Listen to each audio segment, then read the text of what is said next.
Okey pala. May mga panahon talaga na mapapaisip ka rin, eh, 'no?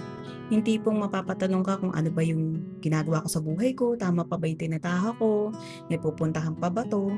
At minsan ang bigat 'di ba, yung kung parang walang pag-asa, yung parang ang daming umaandar tapos ikaw lang yung nakatigil, yung tipong hindi mo alam kung saan ka pupunta, ano ba yung next step, papaano ko sisimulan or what.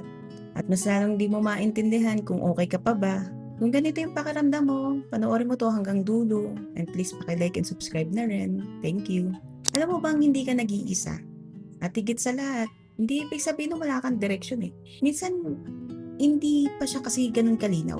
Yung parang na-e-excite kasi sa isang sitwasyon na mangyayari pero hindi pa pala yun yung mangyayari. Kasi ang totoo, hindi naman talaga laging straight ang path. Hindi siya tipong parang point A, papunta ka na sa point B. Siyempre may mga dadaanan ka dun na mga medyo problema. Hindi klaro eh. Hindi siya pwedeng exact na ganun yung mangyayari. Na-realize mo, hindi pala yun yung tamang path. Or kung may mga sinusunod kang mga suggestion or advice na dumadaan kasi yung punto na wala ka nang maisip na pwede mong gawin, tas nare-realize mo na baka mag-work itong suggestion nitong kaibigan mo or kung sino man. May mga moments talaga na wala talagang nangyayari at hindi talaga yun yung nagiging ending ng story.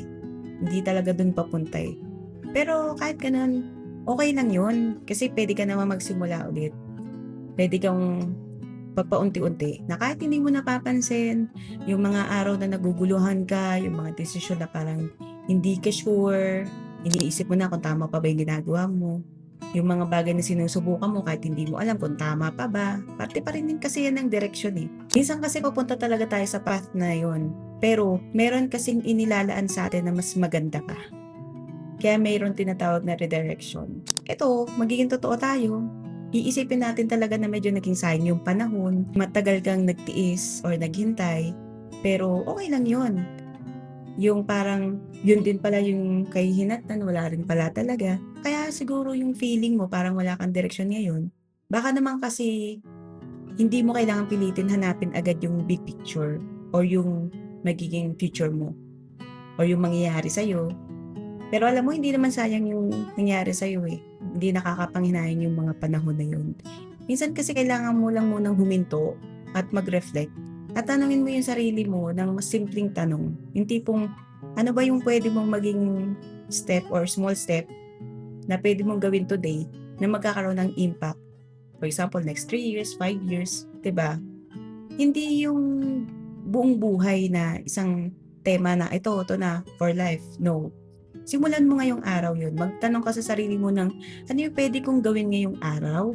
O yung solusyon dun sa problema ko na pwede kong isolusyon na alam ko next time hindi ko nagagawin and then maaayos ko siya. Alam mo ba yung isang desisyon o isang pagkilos dun sa bagay na makakapagsolusyon dun sa ginagawa mo or sa problema mo? Yun yung bagay na kaya mong simulan o ituloy. Kasi alam mo sa sarili mo na ito na yon, ikaw na nagdedesisyon eh. Hindi ka na dumedepende sa ibang tao, hindi ka na nagiging codependent sa mga desisyon ng iba, o hindi ka na pumapayag na magkaroon ng dikta pa ng iba. Kasi doon nagsisimula yung linaw eh, na maliit na hakbang na inuulit.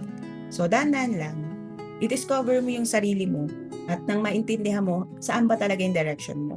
Okay lang namang malito eh, okay lang magtanong, okay lang na hindi sigurado, pero balansehin mo yung sarili mo. I-evaluate mo, i-assess mo kung ito pa yung tamang path o meron pang mas maganda pa. Kasi hindi naman ibig sabihin ng wala kang pupuntahan eh. Pagkatiwalaan mo lang yung sarili mo. Kahit hindi pa malinaw sa ngayon, kahit sa mga susunod na araw mo pa itong intindihin, kahit pa ulit-ulitin mo itong intindihan, hanggang sa magets mo yung ibig kong sabihin na kung naliligaw ka ba ng landas o hindi. Lahat naman ng pinagdaanan mo kasi, unti mo yun na iko-connecta eh.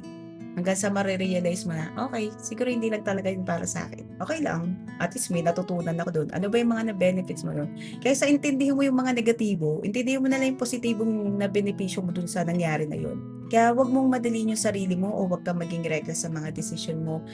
Kasi alam bakit, hindi ka naman behind or hindi ka naman lost. Nasa proseso ka lang talaga ng pagbuo ng direction mo and lagi mong tatandaan, kung may isang pintong nagsara, tatanda mo mayroong panibagong pintong magbubukas para sa iyo. At okay lang yan kasi hindi ka perpekto. Hindi tayo perpekto at lahat yan na-experience natin. So kay isa ka sa nakaabot hanggang dito sa dulo, congratulations and I'm so proud of you kasi gumagawa ka ng way para mas mapaigi pa yung buhay mo at mas mapaayos pa yung iyong path. Kasi gumawa ka ng paraan ngayon para mas maintindihan mo yung sarili mo at mas mapaayos mo pa yung direksyon ng buhay mo.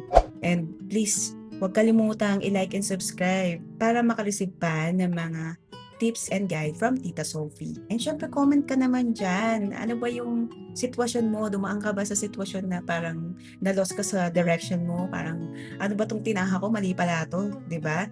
Kung nandun ka, paulit-ulitin mo lang panoorin to kasi marirealize mo na nasa tamang path ka. Ibang direction nga lang dapat yung pupuntahan mo. Pero ito na yung sign. Okay? So yun na. Thank you. Bye.